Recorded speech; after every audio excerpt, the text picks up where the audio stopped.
What's happening, dogs? Mr. Allen here with some evaluation of trig functions using our sum and difference formulas. So anytime you have an angle in your trig function that's not one of your nice reference angles like 30, 45, or 60 degrees, you may need to use a sum or difference formula. That's what we're going to be dealing with here, all right? So we got tangent of 15 degrees. I need to find two angles that either have a sum of 15 degrees or a difference of 15 degrees. I'm thinking difference in this case. So we could go with like 45 minus 30, 60 minus 45, a lot of different combinations here, okay?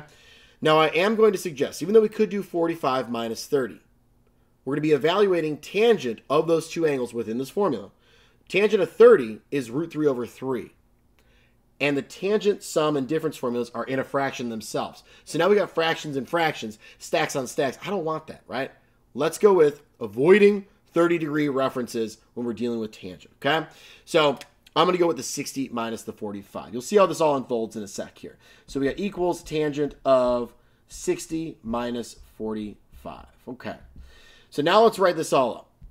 We got ourselves tangent of 60 minus tangent of 45 over 1 plus tangent of 60 tangent of 45, okay? So we got ourselves some multiplication right there. The sign here matches that guy right there, but it's the opposite in the denominator. Again, with these formulas, there's a lot that you're going to be learning right now. It's helpful to find little patterns, little connections. The tangent one, the difference right there, it's a difference right here, but in the denominator, it switches, and we got ourselves multiplication here. Okay, cool. So now let's start evaluating. Well, tangent of 60 is root 3 over 1 if you're a special right triangle guy, like myself, right? Or just root 3 if you're a unit circle. Well, you got to do a lot with unit circle tangent. I'm a special right triangle kind of person. So I got root 3 minus, and then over here we got tangent of 45, which is just 1. And then we got 1 plus tangent of 60 is root 3 times 1. Think about if we use the 30-degree reference. You'd have fractions. It'd be terrible, man. It'd be terrible. All right, so stick with your 60-degree reference. Your 45s are easy peasy, right? Stay away from those 30-degree references. You can pretty much get through any of these with the 60s and the 45s. Just got to think a little bit more at the start. Okay, so now I have this this mess here, if you will. We got root 3 minus 1 over 1 plus root 3. Now, some old dude in mathematics a million years ago said, no radicals in the denominator, bro. So we got to rationalize this thing. And I'm going to do so by multiplying by my conjugate of 1 plus root 3. So 1 minus root 3, 1 minus root 3. I'm voting for getting rid of rationalizing denominators, but I don't have the support of the mathematical community yet. But if you want to support the cause here, guys, of avoiding this and say this is my final answer, put it in the comments, okay? Put it in the comments. Let's start a mathematical movement, all right? So now I've got, let's see here, root 3 times 1 is root 3. Root 3 times negative root 3 is negative 3. Negative 1 times 1 is negative 1. Negative 1 times negative root 3 is positive root 3. Over, then we got 1 times 1 is 1. I know that my outer and my inner are going to cancel negative root 3, positive root 3. That's why we multiply by the conjugate to rationalize, because it'll, poof, get rid of the radical that we're not allowed to have in the denominator. And then I got root 3 times negative root 3 is negative 3. So last little bit here, let's clean things up. We've got ourselves 2 root 3 minus 4 over negative 2. I spoke too soon. We can clean it up a little more. We'll divide everything by negative 2. So that becomes negative root 3. And then we got plus 2. See, these two are divisible by 2. I went with the negative, so it swaps the sign. This will be my final answer there. Negative root 3 plus 2. Nice. No problemo, right? There we go. So find two angles. That'll do the job. Avoid your 30-degree references. 345. Oh, boy. We got to get some big ones. Let's see here. We got 120 is a 60-degree reference, right? So that's good, right? I don't want to use 150. 120 and would 245 work? Yeah. So, sorry, 225. So 120 and 225. Let's write that out. Tangent 120, 225. That would add up to 345. All right, so we got our two angles that we do, and it's going to be the sum right now for this formula, okay? So it looks the exact same, except this is plus and that's minus. That's it.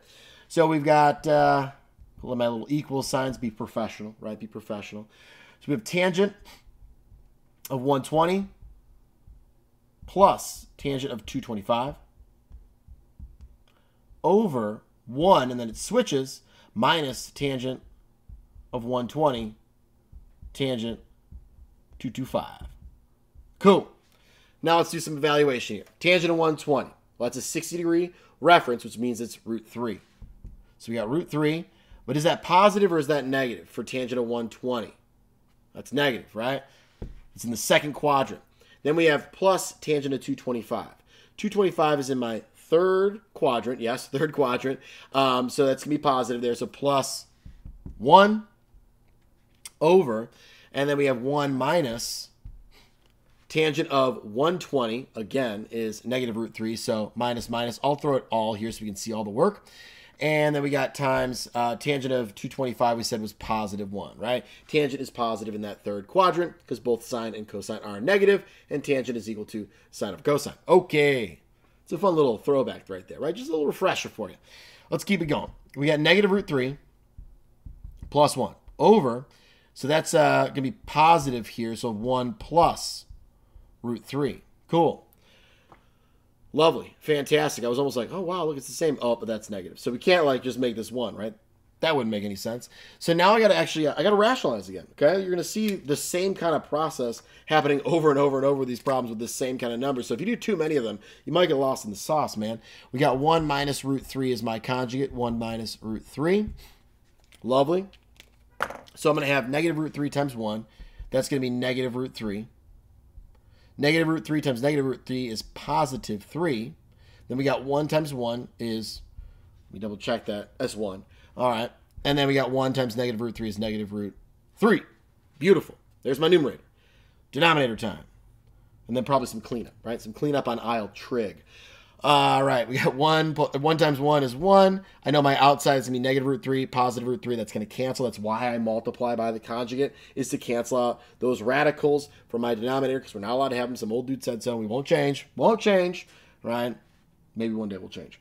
Root 3, negative root 3. That's going to be negative 3. So now let's combine some like terms and whatnots. We got 3 and 1. That's 4. We got 2 negative root 3s. That's going to be negative 2 root 3 over negative 2. Last little bit, divide everything by negative 2. Common theme here, right? And we got ourselves negative 2 plus root 3. Cool. This one you might want to rewrite as 2 minus root 3. I mean, it doesn't really matter. I think more people do throw the integer first, so 2 minus root 3. Perhaps that's more formal. Plus, you know, keeping the negative in there, I think that looks a little bit better. Wouldn't really matter, though, unless your teacher is crazy about that. Anyways, all right, there we go. Negative 2 plus root 3, final answer for that one. So again, guys, with tangent, avoid the 30-degree reference. Stick with your 60-degree and your 45-degree references. Makes your life a lot easier that we don't have fractions and fractions, stacks on stacks, racks on racks. You don't want that. You just want that with money. You know what I'm saying? All right, and if you're with me on getting rid of rationalizing the denominator, you want to abolish that, okay? Pop it in the comments. So I'm going to start like one of those vote things, those petition things online. Let's see how many we can get, and then maybe get College Board on board. That'd be good. That'd be a start. Get rid of that. It's pointless, man. All right. Have a good day.